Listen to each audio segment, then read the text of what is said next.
बोलिए सच्चिदानंद भगवान की। आइए सीधे बैठकर सबसे पहले गुरु मंत्र गायत्री से प्रभु का ध्यान करते हैं।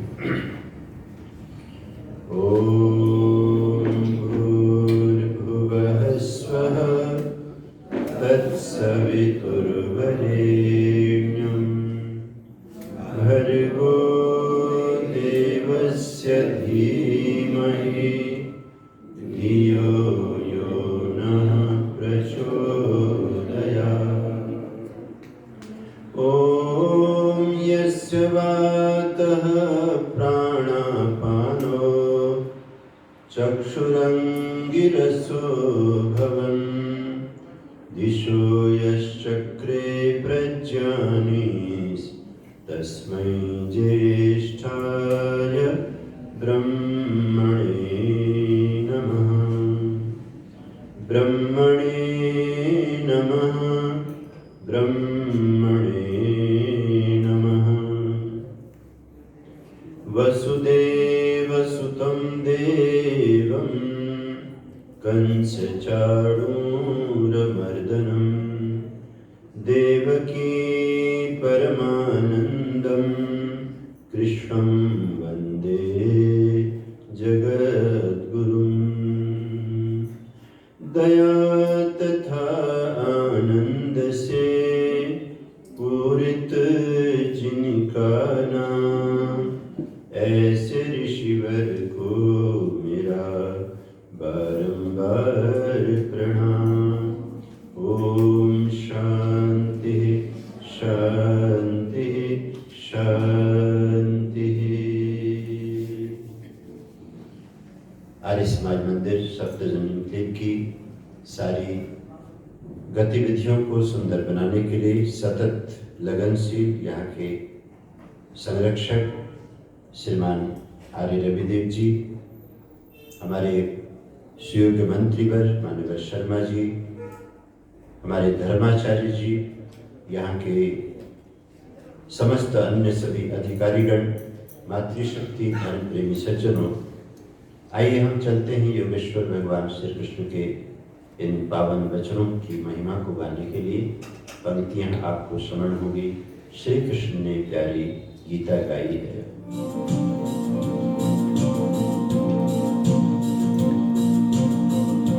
श्री कृष्ण ने प्यारी गीता गाई है। बोलिए श्री कृष्ण ने प्यारी गीता गाई है।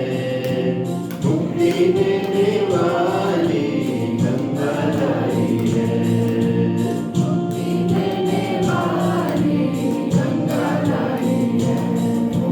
श्री कृष्ण ने प्यारी गीता गाई है। श्री कृष्ण ने प्यारी गीता गाई है। मुक्ति देने वाली गंगा लाई है।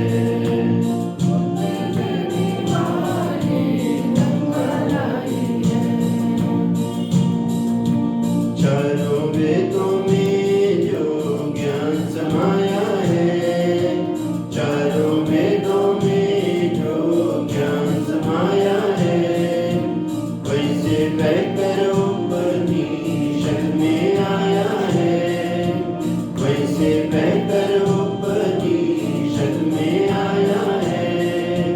वैसे कहकर उपनिषद में आया है।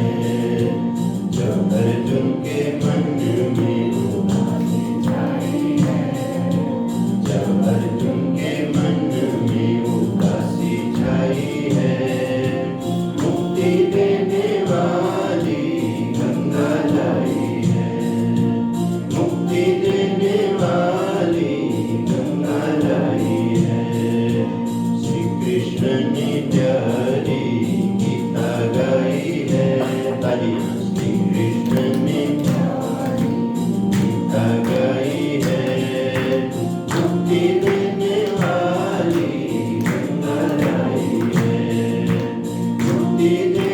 वाली गंगा लाई है,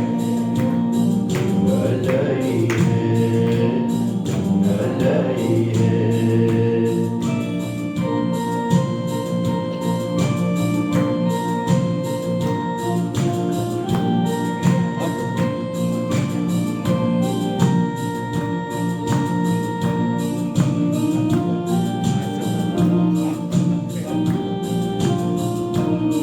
निषद है गौरे संत गाते हैं, निषद है गौरे संत गाते हैं।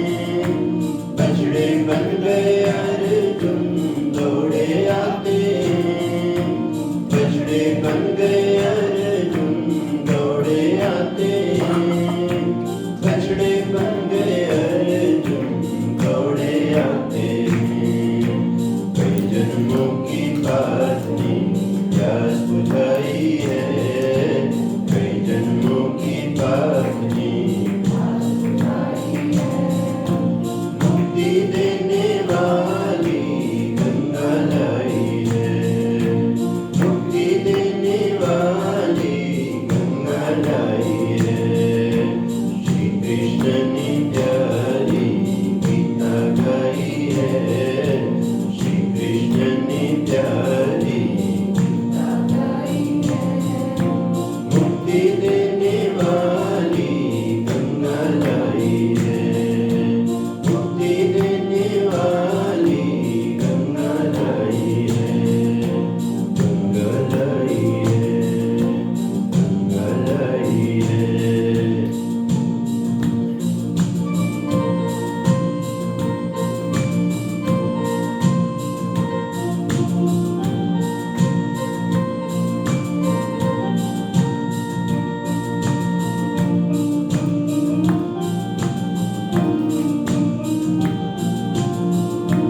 दूध भरा है इसमें वैदिक मंत्रों का, दूध भरा है इसमें वैदिक मंत्रों का। सार छिपा है इसमें सारे ग्रंथों का, सार छिपा है इसमें सारे ग्रंथों का, सार छिपा है इसमें सारे ग्रंथों का। माधव महिमा सारी अर्जुन को भाई है, माधव महिमा सारी अर्जुन को भाई है। मुक्ति देने वाली गंगा लाई है, मुक्ति देने वाली गंगा लाई है। श्री कृष्ण ने प्यारी गीता गाई है, मुक्ति देने वाली गंगा लाई है, गंगा लाई है, गंगा लाई है, गंगा लाई है। बोलिए नंदनंदन योगेश्वर श्री कृष्ण भगवान की जय। आइए हम सब मिलकर भगवान की मंगलमय वाणी का पाठ करें। ये परम सौभाग्य है, इस घोर कली काल में भी हमें अपने पूर्वजों ने, अपने गुरुजनों ने, अपने ऋषि मुनियों ने इस योग्य समझा कि हम इस वाणी का पाठ कर सकें, समझ सकें। तो आइए, आर्य समाज सप्तजन क्लिप ये बहुत अच्छी सुविधा दे रहा है आप सभी को कि आप संस्कृत में मूल पाठ को हमारे साथ करें। आइए, आज श्लोक संख्या 13 है और पृष्ठ संख्या बताएंगे कौन सा है आज? 207 भी कह रहे हैं, 206 भी कह रहे हैं।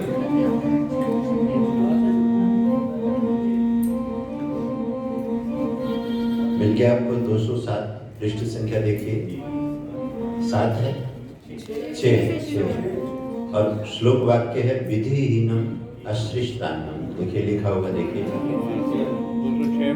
विधिहीनम अश्रिष्टान्नम। बोलिए विधिहीनम अश्रिष्टान्नम मंत्रहीनम अदक्षिणम मंत्रहीनम् अदक्षिणम् श्रद्धाविरहितं यज्ञं श्रद्धाविरहितं यज्ञं तामसं परिचक्षते तामसं परिचक्षते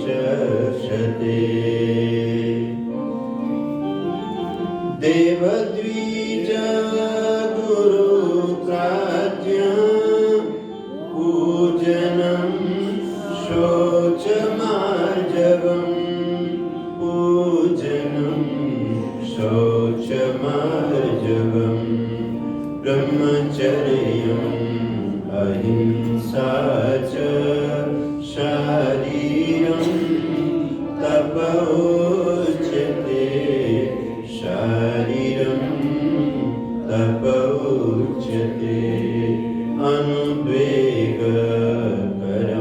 वाक्यं सत्यं प्रियहितं च सत्यं प्रियहितं स्वाध्यायाभ्यसनं चैव स्वाध्यायाभ्यसनं चैव वाङ्मयं तपोच्यते वाङ्मयं तपोच्यते मनः प्रसाद सौम्यत्वं मौनमात्मा विनिग्रह मौनमात्मा विनिग्रह भावसंशोधिरित्येत तपोमान समुच्यते तपोमान समुच्यते श्रद्धया परया तप्तं तपस्तत्त्रिविधं नरे तपस्तत्त्रिविधं नरे अफलाकाङ्क्षिभिर्युक्तैः सात्विक परिचक्षते सात्विक परिचक्षते सत्कार मानपूजार्थं तपोदम्भेन चैव तपोदम्भेन चैव क्रियते तदिह प्रोक्तं राजसं चलमध्रुवं राजसं चलमध्रुवं राजसं चलमध्रुवम् संकीर्तन करेंगे। परमात्मा का नाम व्यास जी ने गाया है। ओम श्री परमात्मा ने नमः। ओम श्री परमात्मने नमः। ओम श्री परमात्मने नमः। ओम श्री परमात्मने नमः। ओम श्री परमात्मने नमः। ओम श्री परमात्मने नमः। ओम श्री परमात्मने नमः। ओम श्री परमात्मने नमः। ओम श्री परमात्मने नमः। आप कहीं किसी बड़े महापुरुष से मिलने जाएं और हजारों की भीड़ में अवसर खोजें कि मुझे मौका मिले तो मैं उनके दर्शन करूं, मिलूं, और फिर भी आप सफल न हो, फिर भी आप सोचते चलो कम से कम दूर से ही सही, अब उनके बीच में थे तो सही, ठीक इसी तरह से जब आप मंदिर में आए, कथा में आए, तो वास्तव में आप किससे मिलने के लिए आए? एक दूसरे से तो आप घर में भी मिल लेते हैं, शादियों में मिल लेते हैं, बाजारों में भी मिल लेते हैं, मॉल में भी मिल लेते हैं। वास्तविक मेल जीव का परमात्मा से ही मंगलकारी है। इसलिए आप बड़े भाव से, श्रद्धा से प्रभु नाम को गाइए। ओम श्री परमात्मने नमः।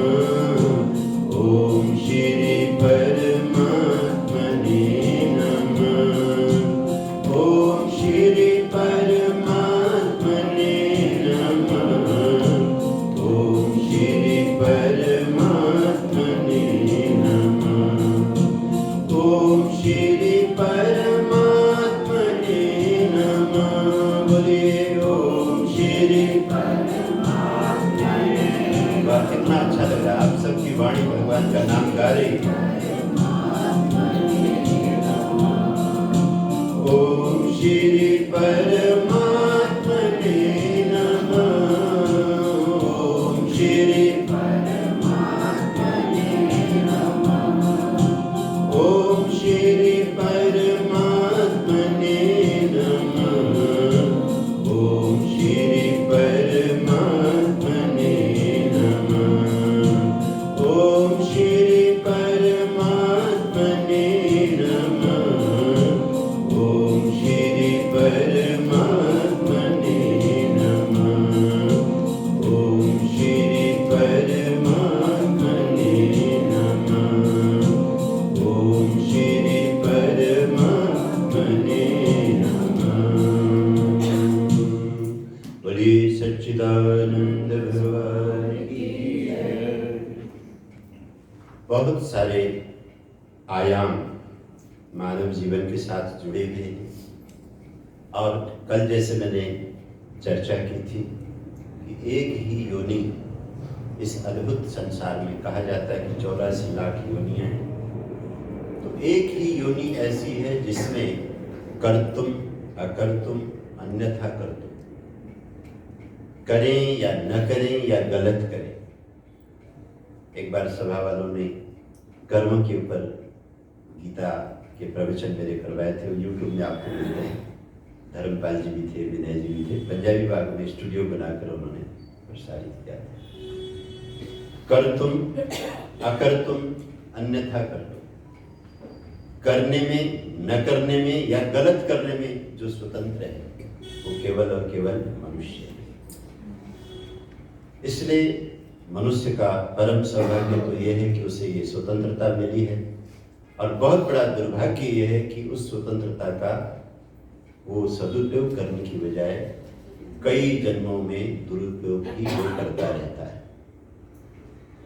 जैसे खाने की बात में हमारी कथा कल चली और हमने एक गांव की माता के दर्शन किए जो भोजराज, राजा भोज और माघ कवि के संवाद में थी, जिनका जीवन गांव का है लेकिन खान पान सात्विक है, श्रवण मनन अच्छा है। तो खेती बाड़ी करते हुए भी, पशुपालन करते हुए भी बुद्धि तत्व ज्ञान में रमण करती है, इसलिए इस तरह के प्रश्न हमको आए। और आज हम देखते हैं कि व्यक्ति हवाई जहाजों में उड़ता है, कंप्यूटर प्रयोग करता है, लैपटॉप, मोबाइल, बड़ी बड़ी जगहों में जाता है, उसके पास में करोड़ों की अरबों की संपदाएं हैं, लेकिन जिंदगी के बारे में उसके पास कोई गहरी सोच नहीं, बिल्कुल वास्तविक सोच है। बस अच्छा खाने को मिले, भोगने को मिले, और अपनी सुरक्षा के लिए खूब सारा धन हो, क्योंकि वो देख रहा है कि धन होता है तो बड़े बड़े खतरे को भी हम झेल सकते हैं धन के माध्यम से। तो धन कमाने की योजना, आधुनिक जितनी भी शिक्षा है उस शिक्षा में संसार से कैसे धन अपनी तरफ खींचा जाए वही तो है सारी शिक्षा। उसमें धर्म का कोई स्थान थोड़े है कि धर्म पूर्वक धन कमाया जाए। जबकि ऋषि दयानंद ने क्या कहा, सब काम धर्मानुसार। तो इतनी बड़ी पढ़ाई, इतने बड़े जॉब, इतनी बड़ी कंपनियां, इतने बड़े जो धन लगा करके यूनिवर्सिटीज में, कॉलेजों में पढ़ाइयां हो रही हैं, उसमें धर्म का कोई स्थान नहीं, सिर्फ लाभ लाभ लाभ। किस तरह से प्रॉफिट हो, किस तरह से हम ज़्यादा, ये धर्म नहीं। इसलिए विषमता, और वो विषमता आज आपको दिखाई नहीं दे रही, लेकिन विषमता का गैप जब बनता हुआ चला जाता है तो एक दिन आपको भी वो चपेटे में ले लेता है। वर्गीकरण इतना बड़ा होता है समाज का। तो भोजन सात्विक होगा तो चिंतन मनन भी सात्विक होगा। इसलिए जीवन में जितने भी निर्णय लिए जाएंगे उसमें धर्म का स्थान आपको लगेगा। भले मैंने कहीं पढ़ा नहीं है, किसी से सुना नहीं है, लेकिन ये काम मुझे अच्छा नहीं लग रहा है। एक आदमी वही काम दिन भर कर रहा है और उसको इतना कम मिल रहा है, दूसरा आदमी दिन भर कर रहा है, उसको उससे कई गुना ज्यादा मिल रहा है। इसको भी तो कुछ मिलना चाहिए। मेरी आत्मा कहती है ठीक है। ये जो आपकी आत्मा में आवाज उठती है वो केवल सात्विकता में उठती है। अगर आपने सात्विकता को छोड़ दिया तो आवाज भी उठनी बंद हो जाती है। बुरी चीज फिर बुरी नहीं लगती, अधर्म फिर अधर्म नहीं। ऐसा ही कौरवों के साथ हुआ। और कौरवों के साथ आप इतिहास को पढ़कर के देखिए, अद्भुत इतिहास है। ये जो आपका एक्टर है ना अक्षय कुमार है, तो वो हिंदू ही। कुछ पिक्चरें उसने बनाई जो हमारे हिंदुओं के बदनाम करने वाली बातें थी, तो हमारे लोगों ने अच्छा बॉयकॉट किया। लेकिन मुझे अभी बताया गया कि एक पिक्चर उसने बनाई है राम सेतु, उसमें कुछ हमारे पक्ष की बातें।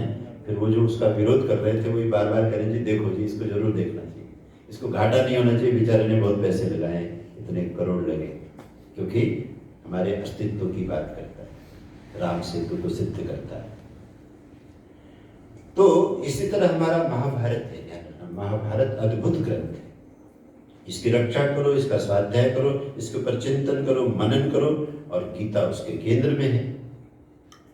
तो भगवत गीता में जो तत्व ज्ञान भगवान ने दिया गया है, उस तत्व ज्ञान से ये समझाया जा रहा है कि ये जो महाभारत की नौबत आखिर आई क्यों। इसलिए आई कि गीता में है अर्जुन, जो मैं तुमको समझा रहा हूं नहीं करना चाहिए वो काम लोग कर रहे हैं। वो राजसी, वो तामसी आहार, खान पान, रहन सहन, व्यवहार करें। और उस तरह का केवल खान पान ही नहीं होता। आज के श्लोक को देखिए, 13वां श्लोक देखिए। इसमें कहा कि देखो हे अर्जुन, जो धर्म कर्म है उनमें भी विधिहीनम अश्रेष्टान्नम। व्यक्ति बहुत बड़े धर्म कर रहा है, यज्ञ याग कर रहा है, दान पुण्य कर रहा है, लेकिन विधि का पालन नहीं कर रहा है। अश्रेष्टान्नम, उसमें जो अन्न के द्वारा प्राणियों की सेवा होनी चाहिए, ब्राह्मणों की सेवा होनी चाहिए, देवताओं के लिए अन्न भाग आहुति में जाना चाहिए, जो आपके सामग्री में हव्य भाग में अन्न जाता है।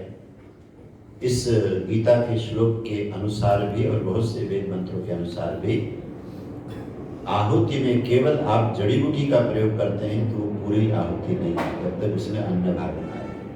ठीक इसी तरह अगर आप कोई विशेष यज्ञ कराते हैं और भोजन नहीं कराते ब्राह्मण को, आचार्य को, गुरु को, तो भी आपका अन्न भाग नहीं लगा, इसलिए यज्ञ अधूरा हो गया।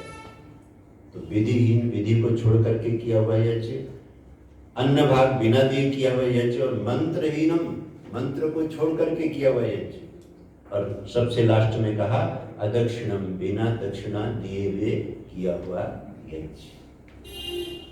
इसलिए आर्य समाज में हमारे यहाँ के धर्माचार्य जी तो खैर बहुत बड़े गुरु के शिष्य हैं, हमारे गुरु भाई ही हैं, पूज्य स्वामी विवेकानंद जी महाराज प्रभात आश्रम गुरुकुल के आचार्य। आपके तो पूर्वज मेरठ से सदा उनकी सेवा में रहे, बहुत दिव्य जीवन है उनका। मेरे गुरुदेव ने उनको अष्टाध्यायी पढ़ाई थी गुरुकुल जंचल में, आचार्य बलदेव जी महाराज ने, तो बहुत तपस्वी वो हैं। तो वो जानते हैं कि वास्तव में विद्वान लोग ये जानते हैं कि ये जो मंत्र सत्ता है, इस मंत्र सत्ता का मुझे बहुत अच्छा लगा। हमारे गुरु भाई स्वामी रामदेव जी भी आजकल में ही अपने मंच से इस बात को कह रहे थे कि भाई मंत्रहीनम, भगवान श्री कृष्ण जब ये कह रहे हैं कि आपके अनुष्ठान में, आपके यज्ञ में मंत्र का होना बहुत जरूरी, और विज्ञान इस बात को सिद्ध कर रहा है कि शब्द भी एक तरह की ऊर्जा है, बल्कि सबसे बड़ी ऊर्जा है। ईसाइयों के पूर्वजों ने तो ये सिद्ध किया कि सृष्टि बनी ही शब्द से। शब्द पहले था, उसके बाद पदार्थ जगत प्रकट हुआ। विज्ञान एनर्जी से सृष्टि की उत्पत्ति मानता है। हमारे सांख्य दर्शन और वैशेषिक दर्शनों के अंदर इसके रहस्य बताए गए। तो यहाँ पे कहा कि मंत्रहीनम और अदक्षिणम, जिस यज्ञ में दक्षिणा न हो। और बहुत सारी चर्चाएं ये होती रही विद्वानों के बीच में आर्य जगत में। अभी भी अगर आपने अपने मिशन को खड़ा करना है तो कुछ सिद्धांत आपको तय करने पड़ेंगे कि वास्तव में उस व्यक्ति से यज्ञ करा के आपको कैसे फल मिलेगा जो दक्षिणा का पात्र नहीं। दक्षिणा के पात्र से ही यज्ञ कराइए और उसको दक्षिणा जरूर दीजिए, तब यज्ञ सफल होगा। अब ये निर्णय करना आपका काम है कि पात्र कौन है, अपात्र कौन। महर्षि दयानंद जी को ध्यान से पढ़ेंगे तो उसमें लिखा हुआ आएगा, सदाचारी विद्वान गृहस्थी से ही यज्ञ करवाए। क्योंकि गृहस्थ वो आश्रम है जहां धन की जरूरत होती। जैसे जलती हुई अग्नि में आहुति चढ़ाने से आहुति ग्रहण हो जाती है अंतरिक्ष के लिए, ऐसे जरूरतमंद ब्राह्मण को दिया हुआ धन ही सदुपयोग में जाता है। उसकी पत्नी घर को चलाती है, बच्चे पढ़ते हैं, विद्या का विस्तार होता है। तो सुपात्र कर्म कांड का जो सुपात्र है, संन्यास में भी जिस आचार्य को बिठाना है उसमें भी गृहस्थी विद्वान की चर्चा है, क्योंकि उसके पास अग्नि है। अग्नि केवल गृहस्थ की मानी गई। सन्यासी की कोई अग्नि नहीं होती, वो तो भिक्षा ले सकता है, साधना कर सकता है। लेकिन इस पर मैं अभी नहीं जाना चाहता, ये चिंतन का विषय है, ये यहाँ पे आ रहा है। और इसी परंपरा में हम ये देखते हैं कि ये जो दक्षिणा है इसके बिना यज्ञ अधूरा है। और सबसे बाद में कहा कि आपने विधि का भी पालन किया और अन्न का भी आपने प्रदान किया, मंत्र भी बुलवाए, दक्षिणा भी दी, लेकिन आपके मन में श्रद्धा नहीं है। क्योंकि भाई नहीं देंगे तो नाराज हो जाएगा कि चलो दे दो इसको 500 रुपये और दे दो, नहीं तो कहीं चर्चा कर देगा हमारी। यदि आपके अंदर श्रद्धा नहीं है लेकिन लोक लाज से या वो कुछ कहेगा इस भय से आपने दे दी, तो भी आपने अपने यज्ञ को कमजोर कर दिया। श्रद्धा विरहितम यज्ञम तामसम परिचक्षुष, उसमें तमोगुण आ गया। यज्ञ का फल मिलेगा जरूर, लेकिन वो उच्च कोटि का नहीं मिलेगा जो सत्वगुणी यज्ञ का होता है। और आगे कहा, हे अर्जुन, ये जो तप है इस तप को समझो। देव द्विज गुरु प्राच्य पूजनम शौच मार्जवम, देवताओं की पूजा करना, द्विजों की पूजा करना, प्राच्य लोगों की पूजा करना। देखो कितने तरह के लोग बताए गए, एक देवता लोग, दूसरे द्विज लोग और प्राच्य लोग। यानी 3 तरह के महापुरुष लोगों का यहाँ वर्णन है। अगर कोई कहे कि हमने केवल देव का पूजन कर दिया तो देव में सब कुछ आ गया, वो प्राच्य भी था, वो द्विज भी था, तो हम और लोगों को ढूंढने कहाँ जाएं। ये भी एक गीता का रहस्यमय चिंतन है। देव 2 तरह के होते हैं, एक बाह्य जगत में इस ब्रह्मांड का संचालन करने के लिए नियुक्त देव हैं जो अचेतन देव हैं, दूसरे चेतन देव और उनकी पूजा करना। द्विज जो ब्राह्मण लोग जो लोग हैं जो ब्रह्म की या वेद की रक्षा में लगे हुए हैं, और तीसरे गुरु भी हैं। ध्यान रखना, गुरु की सत्ता अलग मानी गई, द्विज की सत्ता अलग मानी गई। 4 तरह के लोग आ गए। देखिए, देव लोग अलग हैं, द्विज लोग अलग हैं, गुरु लोग अलग हैं, प्राच्य अलग है। प्राच्य में हमारे वो महापुरुष लोग आएंगे जो समाज की उन्नति के लिए अपना घर बार छोड़कर केवल और केवल अपनी प्रखरता को, भगवान की सृष्टि को मंगलमय बनाने के लिए। आप कभी सोचते हैं ना, मोदी जी कहते हैं कि 40 वर्ष तक झोला उठा के घुमाओ, मैंने भिक्षा की है। वो कौन व्यक्ति है जो आज इतनी बड़ी सेवा में लगा है? वो प्राच्य पुरुष। इतने गरीब घर में पैदा होकर भी उनके मन में ख्याल आया कि मुझे अपना जीवन छोटे से परिवार के लिए नहीं लगाना है, भारत माता के लिए लगाना है, भारतीय संस्कृति के लिए लगाना है, रामकृष्ण की परंपरा की रक्षा के लिए लगाना है। इससे बड़ा प्राज्ञ पुरुष कौन हो सकता है? तो मुझे बहुत अच्छा लगता है कभी कभी ये ट्वीट करने वाले लोग, उनकी पुराने चित्र जिसमें वो कहीं ऐसे बैठे हुए हैं, कहीं कुछ कर रहे हैं, साधारण कार्यकारी, वो खुद बताते हैं कि जब संघ के लोग आते थे तो मैं दरिया बिछाता था, प्रचारकों के लिए मैंने नाश्ता तक बनाया है।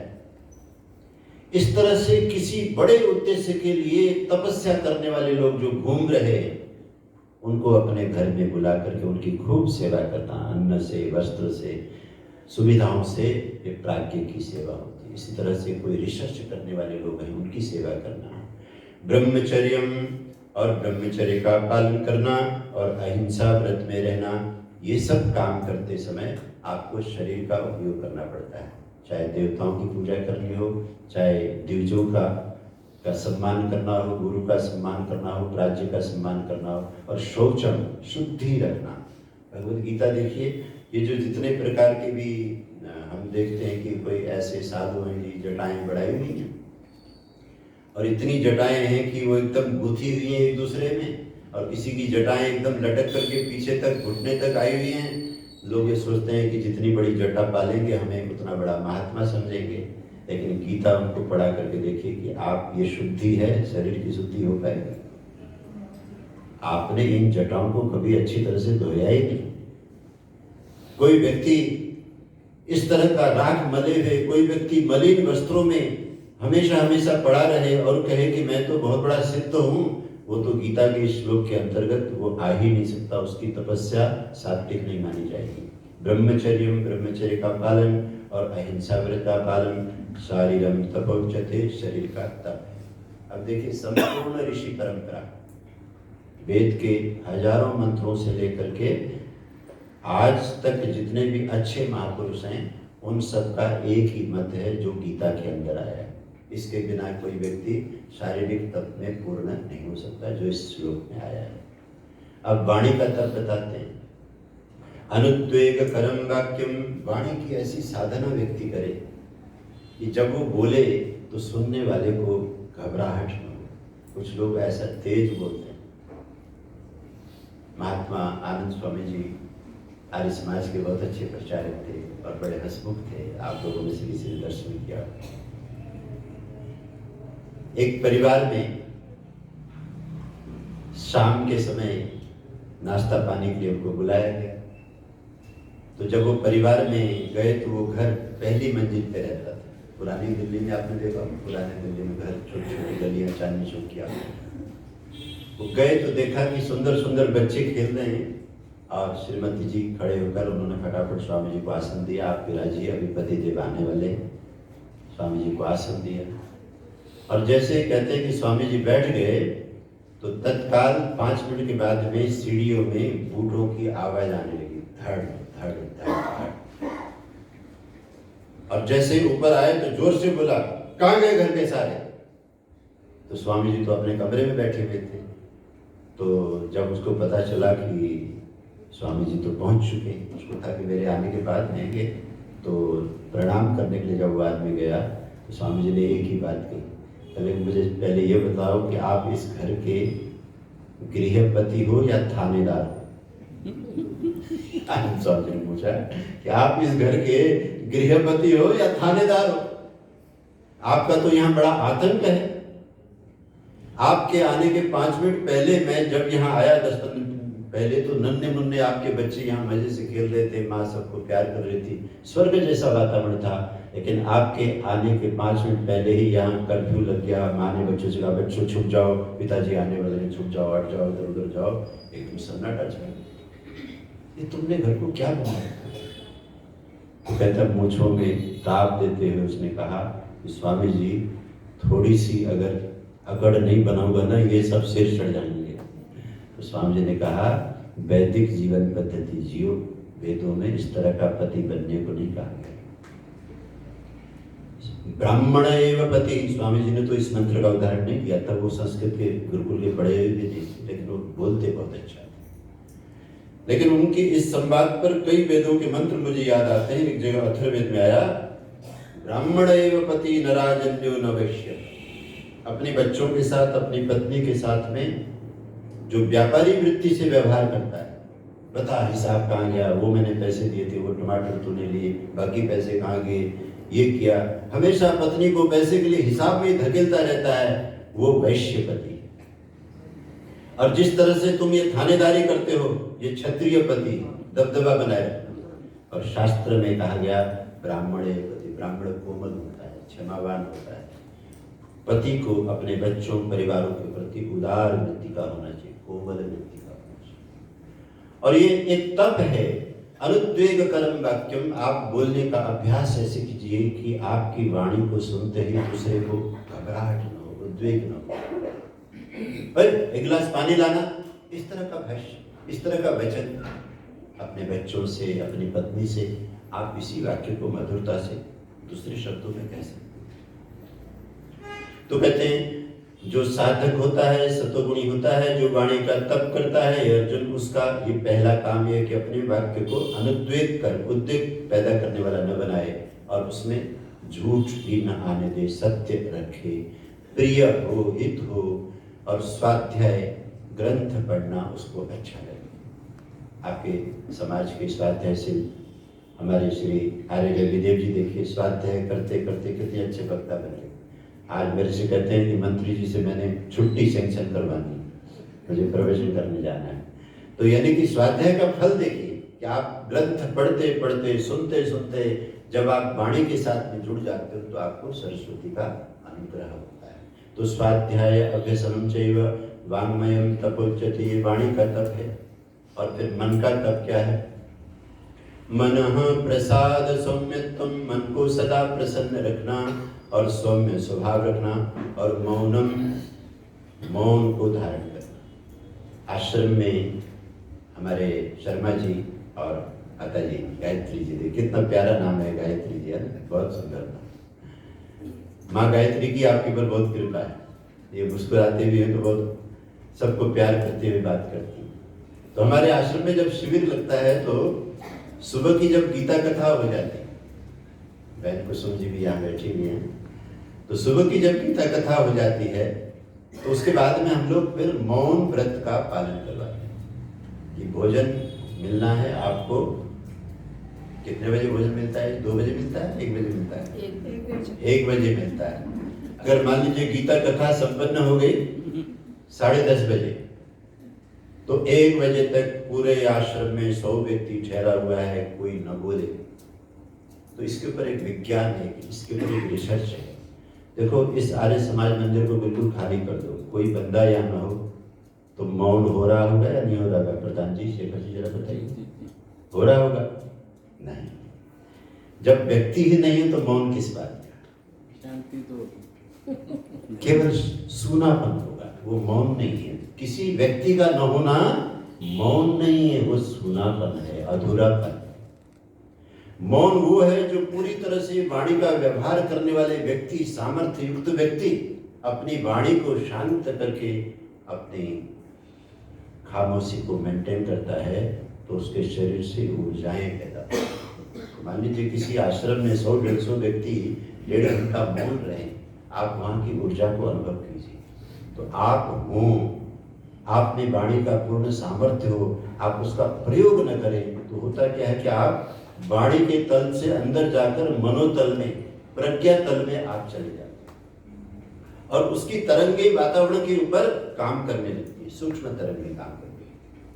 आपको पता है भारत की आजादी में, ठीक है, जिन लोगों ने फांसी को चूमा, जनरल डायर जैसे को मारने के लिए क्या क्या कदम उठाए, सैकड़ों अगर ऐसे लोग थे तो हजारों हिमालय के ऋषि मुनि भी थे जिन्होंने इस मां की कड़ी को, बंधन को काटने के लिए अपनी अपनी गुफाओं में रह के, आश्रमों में रह के तपस्या की।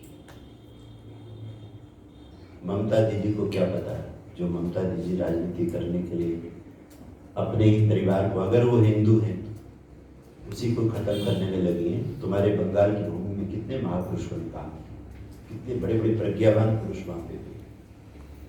तो कहते हैं ये जो मौन है, मौनम आत्म विनिग्रह, भाव संशुद्धि, भावना की शुद्धि को बनाना। जो हमारे अंदर देखिए, जैसे पानी को आपने आग में रखा ना, तो पतीला भरा हुआ हो बहन जी, कुसुम जी, और नीचे से गैस जल रही हो, तो क्या होगा? पानी का कोई कण चुप रहेगा? हर कण नई नई गर्मी से बुलबुलाहट की तरफ जाएगा। इसी तरह आत्मा जहाँ होती है, चेतना जहाँ होती है, वहां उसकी भावना।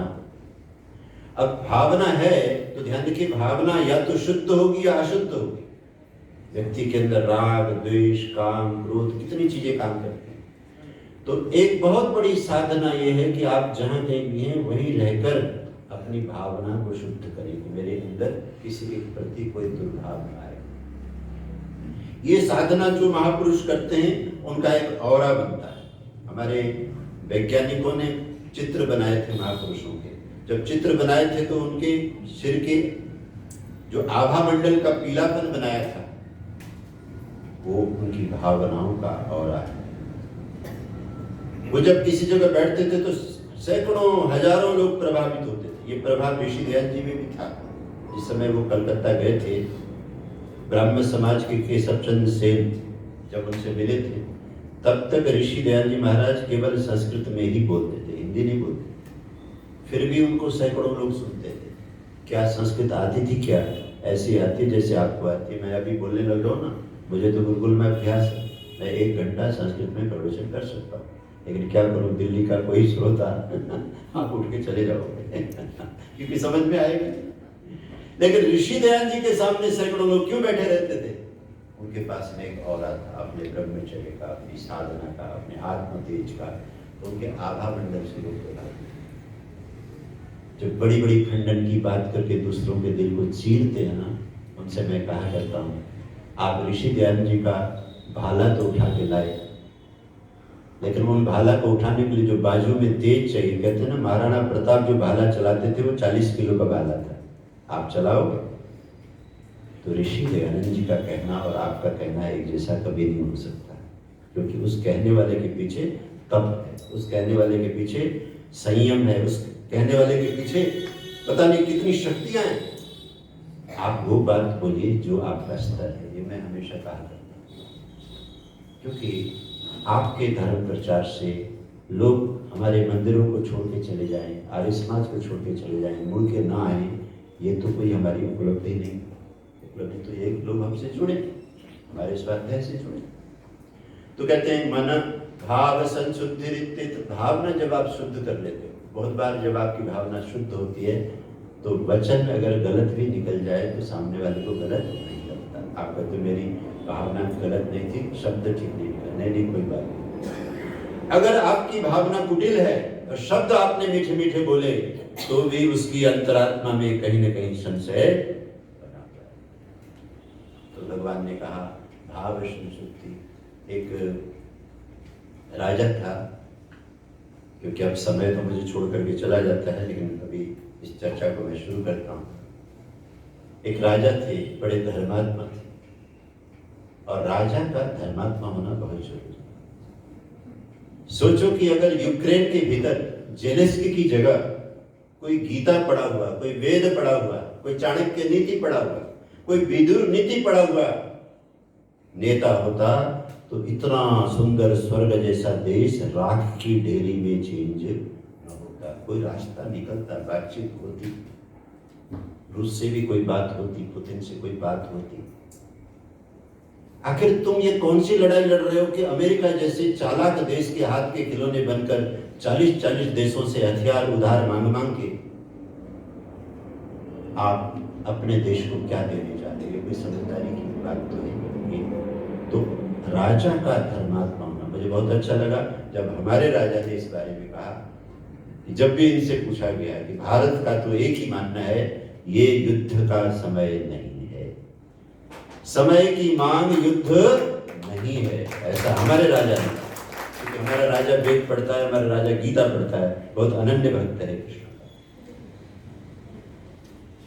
तो राजा धर्मात्मा होना चाहिए। जैसे घर का पिता धर्मात्मा हो तो सारे बच्चे अच्छे हो जाते हैं, बहुएं अच्छी हो जाती हैं। मैं ऐसे ऐसे परिवारों से मिलता हूं जिनकी 5-5 पीढ़ी से मेरा संपर्क हुआ। मैंने कहा इतना प्यारा घर स्वर्ग जैसा कैसे बना? क्योंकि बड़े लोग बहुत अच्छे, और उन्होंने अपनी अच्छाई इतने तरीके से बच्चों में डाली कि ये अच्छाई आगे तक चली जाए। और जब कोई बड़ा व्यक्ति अधार्मिक होता है, गलत होता है, मूढ़ होता है, तो पूरा परिवार तहस नहस होता है। तो आप सोच करके, इसलिए बड़े दर्द के साथ महर्षि दयानंद जी के वेद भाष्यों को पढ़िए। वो 2 सत्ताओं पर बार बार भाष्य करते हैं। एक राजा के ऊपर, एक अध्यापक के ऊपर। शिक्षक कैसा होना चाहिए ये इस मंत्र में कहा, राजा कैसा होना चाहिए इस मंत्र में कहा। इस तरह का आपको इतना ज्यादा पाठ मिलेगा कि आप कहोगे ये बात तो पीछे भी आई थी, ये बात तो पीछे भी आई थी, ऐसा आपको लगेगा। लेकिन मूल बात उन्होंने जो कही है वो समझने की बात है कि एक राजा का, आज अगर हमारा देश जो है 130 करोड़ का देश है, तो एक समझदार मंत्री से, एक समझदार राजा से, एक समझदार प्रधानमंत्री से या राष्ट्रपति से बहुत सारी चीजें ठीक हो सकती हैं। आप कभी सोच करके देखिए, यही स्टेशन थे, यही बस अड्डे थे, इतने गंदे रहते थे, इतनी मलिनताएं रहती थी। आज मेरे जैसा, मैं अपने आप को कहता हूँ जो नारद जी की ड्यूटी है ना, जगह जगह जाने की ड्यूटी तो मेरे जैसा आदमी जो झोला उठा के पिछले 40 साल से घूम रहा है, तो मैं जानता हूं कि कितनी सफाई हुई है। चाहे मैं मध्य प्रदेश जाऊं, उत्तर प्रदेश जाऊं, बंगाल में जाऊं, चाहे मैं आसाम में चला जाऊं, चाहे श्रीनगर चला जाऊं, चाहे मैं चेन्नई चला जाऊं, बेंगलोर में चला जाऊं, मैंने खुद वो गंदगी भी देखी जो पूरे देश में स्टेशनों में होती थी। और मेरा सौभाग्य है कि मैंने ये सफाई भी रामलाल जी देखी है कि वो चमक रही, स्टेशन चमक रहे। इसलिए राजा का धर्मात्मा, कहते एक धर्मात्मा राजा थे, अपने देश को बहुत अच्छी तरह चलाते थे। और पुत्र उनका विलंब से पैदा हुआ, वो थोड़े बीमार पड़ गए, आयु बढ़ गई। तो कहते हैं उसी राजधानी में एक लकड़ी का कारोबार करने वाला व्यापार था, जिसके पास में कोयले का भी काम था, लकड़ी का भी काम था। तो कहते हैं उसने, वो क्योंकि व्यापारी था, देखो व्यापार करो धर्म पूर्वक करो और अच्छी भावना से करो, भाव संशुद्धि। आज व्यापार भी बहुत पापमय हो गया। खोल करके देखो पनीर कैसे बनता है, फैक्ट्रियों में पनीर कैसे बनता है, खाओ तो लजीज स्वाद है, लेकिन पनीर बनते हुए फैक्ट्री में जो केमिकल का पनीर दिखाया गया, उसको देखते हुए तो डर लगता है, क्या पता वही चीज न हो और मैंने खाया और मेरा शरीर बर्बाद हो जाए। आज लोग व्यापार के नाम से क्या क्या चीजें बना रहे हैं। इस हमारे आर्य को, वैश्य समाज को क्या हो गया है धन के लोभ में। तो कहते वो बहुत बड़ा जो राजधानी का व्यापारी था, उसके मन में एक दुर्भावना आई राजा के प्रति, यानी छोटे मोटे के प्रति आई हुई दुर्भावना उतनी जल्दी प्रतिक्रिया नहीं करती, जब किसी महान महत्वपूर्ण व्यक्ति के प्रति आती है तो उसकी घटनाएं घटित होती हैं। तो कहते हैं उस व्यापारी के मन में आया कि राजा को बीमार हुए 5-6 महीने हो चुके हैं, लगता है कि राजा ने बहुत जल्दी चले जाना है। जब भी राजा जाएगा तो इसका संस्कार चंदन की लकड़ी से ही होगा, और इस समय चंदन की लकड़ी सस्ती मिल रही है, इसलिए वो लकड़ी खरीद करके मैं रख लेता हूँ। अकेले उसने विचार किया, जिसकी दुकान में 50 लोग काम करते हैं, नए, ये कितनी पाप की बात है। राजा की मौत के बारे में सोच करके वो अपने सौदे को, पहले से करोड़पति है, राजधानी में रहता है, बड़ी बड़ी हवेलियां हैं मेन रोड में, लेकिन इच्छा तृष्णा, रजोगुण जब तमोगुण व्यक्ति में आता है तो क्या भाव बनाना चाहिए, इसके बारे में विचार नहीं करते। तो कहते उसने चंदन की लकड़ी, उस समय के हजारों रुपए, आज के लाखों रुपए। हमारे रामलाल जी मेरे से कह रहे थे, मेरी तनख्वाह थी 116 रुपए। कितनी थी जी? 116 रुपए की तनख्वाह। इनसे भी पूछा करो ये अपने घर में कैसे चलते थे। इनकी देवी सुमित्रा जी के बारे में सुन के बहुत अच्छा लगा मुझे, बड़ी धर्मात्मा देवी थी। वो अपने पति को, मैंने कहा आप भी तो समझदार पति थे तभी बात बनी, आप अगर डांट डपट करते तो उनकी बात कैसे लागू होती। ब्राह्मण पति, विनम्र पति होना चाहिए, मिलनसार पति होना चाहिए, भावनाशील पति होना चाहिए। तो कहते हैं व्यापारी ने, यदि आज के लाखों का, उन दिनों के हजारों का चंदन का पूरी गाड़ी मंगवा करके रख ली की, और इंतजार करता रहा कि राजा आज गया कल गया, मेरी चंदन की लकड़ी बिक जाए। इसी इंतजार में 5-6 महीने गुजर गए और राजा ठीक हो गया। राजा तो ठीक हो गया, भावना तो ठीक नहीं, भावना तो, और वो दुर्भावना एक महापुरुष के प्रति, एक महापुरुष जो पूरे देश को संभालता है, गरीब लोगों का ध्यान रखता है, अत्याचारियों को काबू करता है, अपने सीने में गोली खाने को तत्पर रहता है राष्ट्र के लिए, उस महापुरुष के प्रति दुर्भावना बना करके मर जाए और मेरी लकड़ियां बिक जाएं, दुर्भावना बना के वो बैठा था। कहते हैं 6 महीने के बाद एक राष्ट्रीय पर्व आया, पर्व। और उस पर्व में क्या होता था कि राजा एक विशेष हाथी की सवारी करते थे और राजधानी की सारी जनता जय जयकार करती थी, अट्टालिकाओं में महिलाएं खड़ी होकर पुष्प वर्षा करती थी, सैनिक मार्च जैसे आपके यहाँ 26 जनवरी वगैरह होते हैं। तो कहते हैं राजा की जब सवारी निकली तो कहते हैं मंत्री लोग आसपास में होते थे, राजा का हाथी जैसे ही उसकी हवेली के पास में से गुजर रहा था। अब देखो भावना क्या चीज, उसी सेठ की, उसी जो लकड़ी का टिम्बर का काम करने वाले सेठ की हवेली के बहुत बड़े बंगले के पास से निकल रहा था। एकदम वो राजा मंत्री को बुला के कहता है कि मंत्री, ये हवेली तो बहुत गलत जगह बनी हुई है, तुमने मुझे पहले बताया था, इसको तो गिरा देना चाहिए। पूरे रास्ते में ये हवेली ठीक नहीं लग रही है, ये राजधानी है भाई, आपने ये हवेली को कैसे यहाँ टिकने दिया, इसको गिरा देना, कल उसको खबर दे दो, अपना सामान हटा ले, हवेली गिराना। मंत्री शांत है क्योंकि जय जयकार हो रहे हैं, गाने चल रहे हैं, राष्ट्रीय गान यात्रा निकल रही है, अभी तो कुछ कह नहीं सकते। मंत्री का मन ही मन सोचता है कि जबकि नक्शे में सही जगह में बिल्डिंग खड़ी है और ऐसी कितनी बिल्डिंगों से तो ये यात्रा निकली और कहीं तो राजा ने ये बात बोली नहीं, इस बिल्डिंग के पास में आखिर राजा को क्या हो गया और ऑर्डर दे दिया कि इसको गिराओ। और उन दिनों कोई ऐसा नहीं होता था कि आप जो है पहले अदालत में जाओ जी, लोअर कोर्ट में जाओ जी, हाई कोर्ट में जाओ जी, सुप्रीम कोर्ट में जाओ। हमारे एक हिंदू योद्धा ने तो बोल दिया ये सुप्रीम कोर्ट नहीं रहा, सुप्रीम कोठा बन गया। क्योंकि कभी कभी इतने गलत निर्णय दे देता है। तो कहते हैं अगले दिन उस मंत्री ने सोचा कि राजा ने भले ही अपने उत्साह में एक गलत निर्णय दिया, लेकिन मैं क्योंकि राजा का मंत्री हूँ, देश का सेवक हूँ, मुझे पता है कि ये भवन गलत जगह नहीं बना है, इसलिए मुझे इसको गिराना नहीं चाहिए। राजा भूल जाएंगे, बात खत्म हो जाएगी, तो उसको गिराया नहीं। कहते अगले महीने फिर एक और यात्रा थी। फिर जब वो यात्रा निकली तो उस भवन को वहीं देखा तो राजा तो आग बबूला हो गया, उसी मंत्री को बुलाओ, जैसे मोदी जी कहे गडकरी को बुलाओ भाई इधर, कि आपको मैंने बोला था कि ये बिल्डिंग गिराना है, ये बिल्डिंग अब तक यहाँ कैसे खड़ी है। अब तो मंत्री काम किया कि आपने ये काम करना है या न करने का दंड लेना है, ये बिल्डिंग 1 हफ्ते के भीतर यहाँ से हट जाना चाहिए। तो कहते हैं मंत्री ने हाथ जोड़ करके कहा कि राजन ये जरूर हटेगा, मेरा ध्यान नहीं रहा।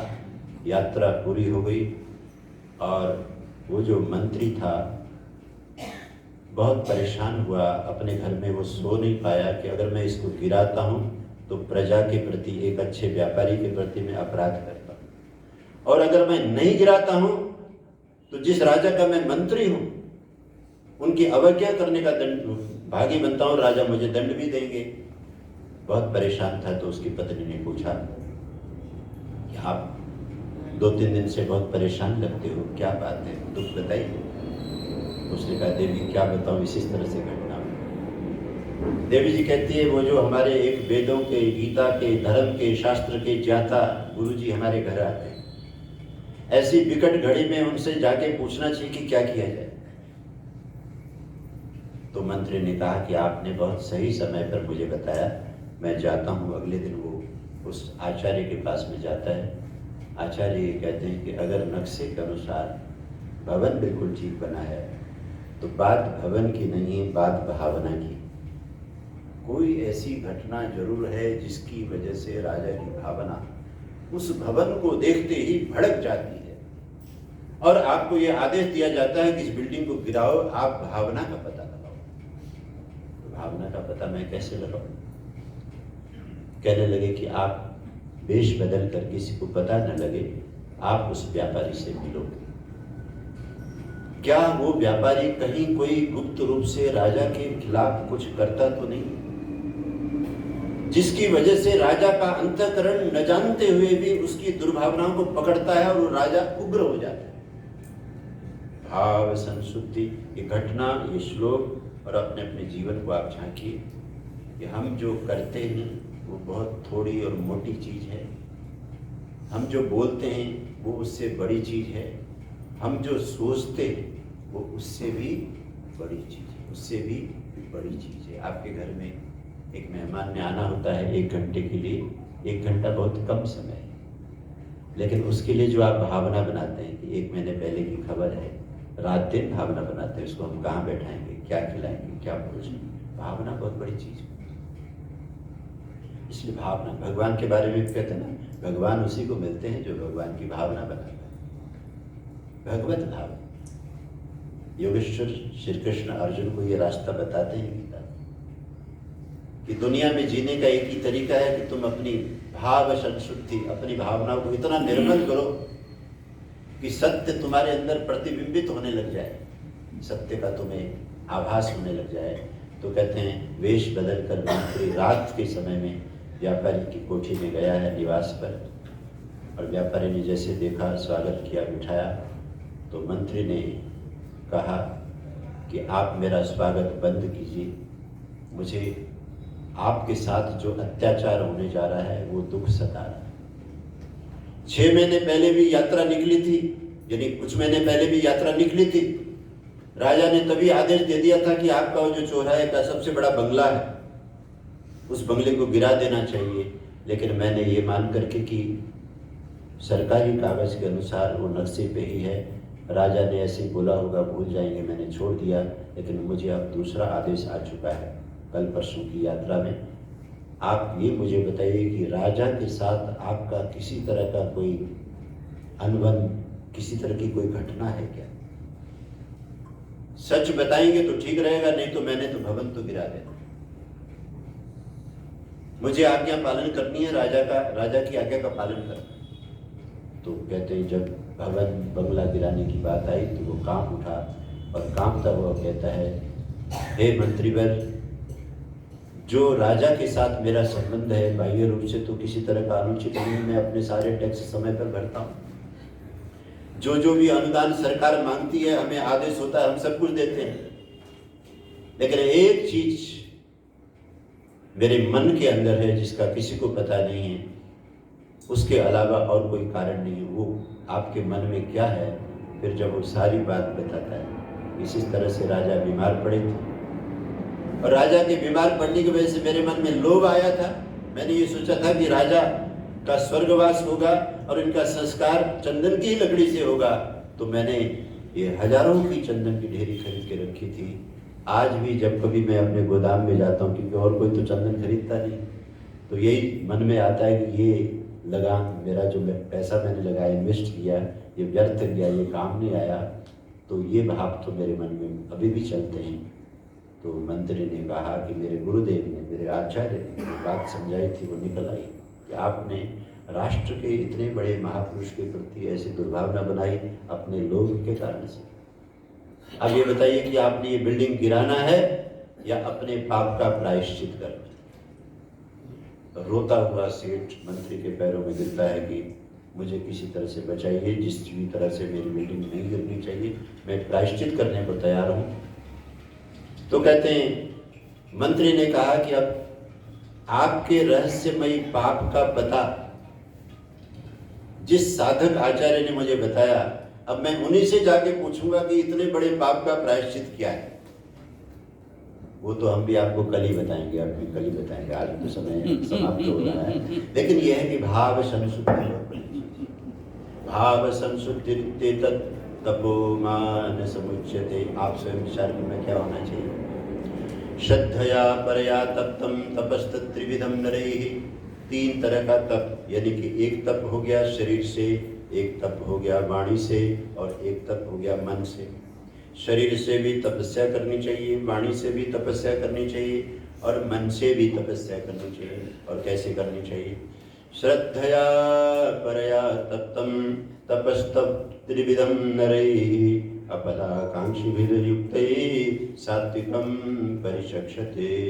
कोई भौतिक फल की अभिलाषा न रखते हुए जो महापुरुष, जो देवियाँ ये तप कर लेते हैं, उनका जो तप है वो सात्विक कहलाता है।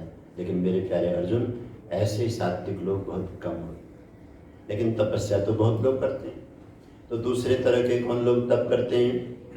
सत्कार मान पूजार्थम, कि तपस्या करूँगा, मीठा बोलूँगा तो लोग मुझे अच्छा मानेंगे, भले ही मन में कड़वाहट हो, वाणी का तप कर लिया। और इसी तरह से शरीर का तप, इसी तरह के मैं साधना करूंगा तो लोग मेरा नाम फैलाएंगे, इस कामना से दंभे न या दिखावट के लिए जो करते हैं, क्रियते तदिह प्रोक्तम राजसम चलम ध्रुवम। ये जो राजस तप है, वाणी से किया हो, मन से किया हो या तन से किया हो, ये चलम है, ये ज़्यादा दिन रहने वाला नहीं, ये टिकने वाला नहीं। जो सात्विक तप है वो तो आनंद देता है, आनंद देने की वजह से दुनिया उसको पूछे या न पूछे वो उस तपस्या में लीन रहता है। और ये जो दिखावे का तप है, जब तक दुनिया उसके पीछे है वो तप करता है, दुनिया छोड़ के चली जाती है वो तप भी छोड़ देता है कि जब मेरे तप से, जब दुनिया मेरे साथ है नहीं, पैसा मुझे मिल नहीं रहा, अब तप करने से क्या फायदा, वो तप को छोड़ देता है।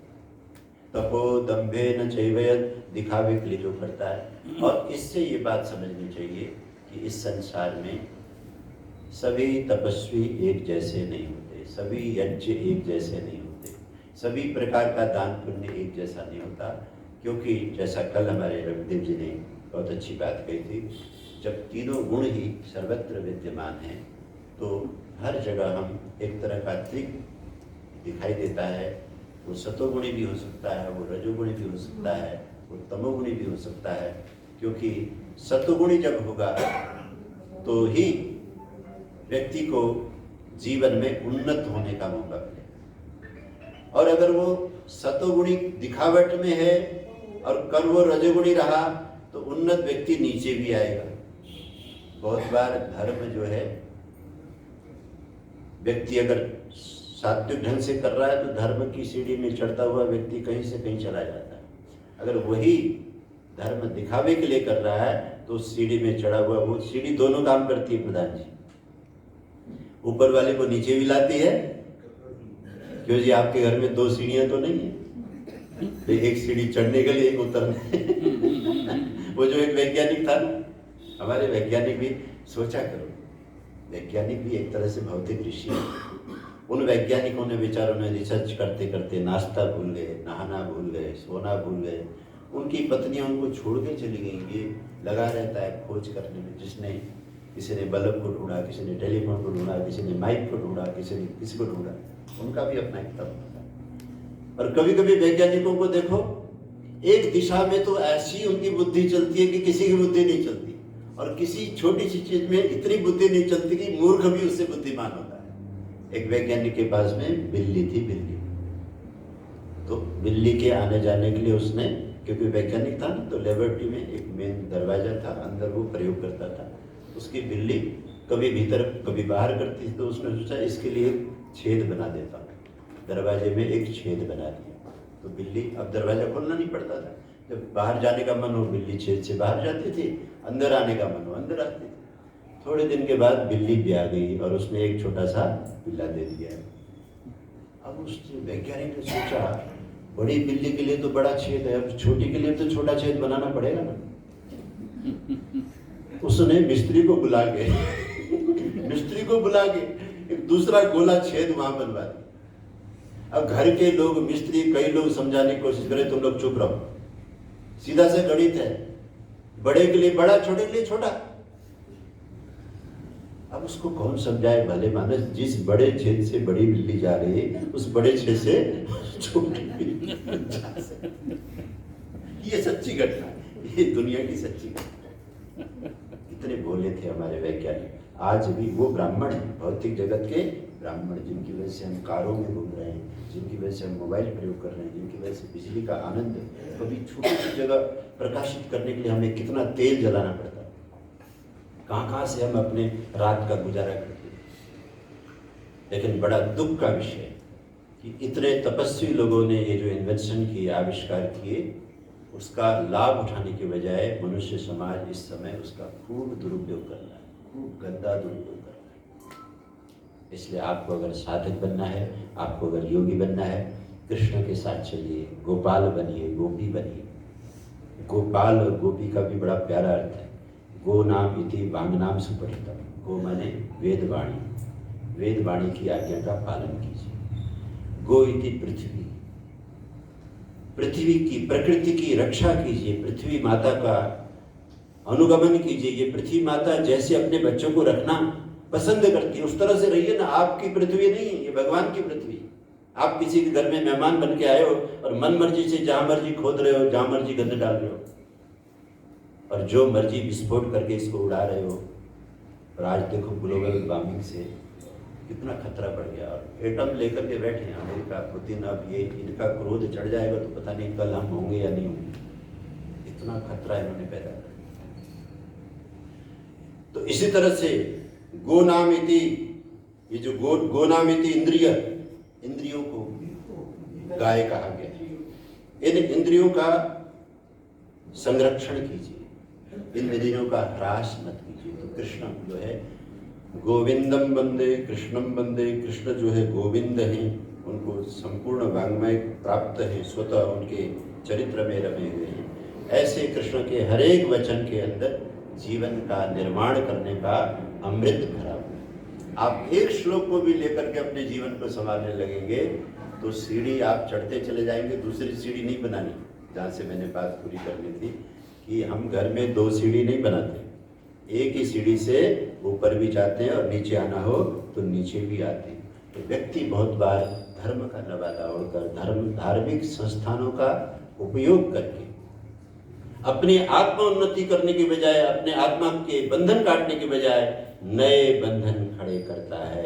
आपको इससे भी बचना चाहिए, गीता पढ़नी चाहिए। कृष्णम वंदे जगत गुरु। समय समाप्त हो चुका है, तो कल हम चर्चा करेंगे कि किस तरह से आगे जो चर्चा आ रही है, दान की भी चर्चा आ रही है और इस तप के बारे में भी चर्चा आ रही है, और ये भी समझेंगे कि वो प्रायश्चित क्या होगा। आप सोच लेना, रात को सोचना कि उस व्यापारी को कौन सा प्रायश्चित करके अपनी बिल्डिंग बचानी है ना। आइए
बोलिए सच्चिदानंद भगवान की जय। आप सभी भक्तजनों ने बहुत प्रेम से भगवान की वाणी का श्रवण किया।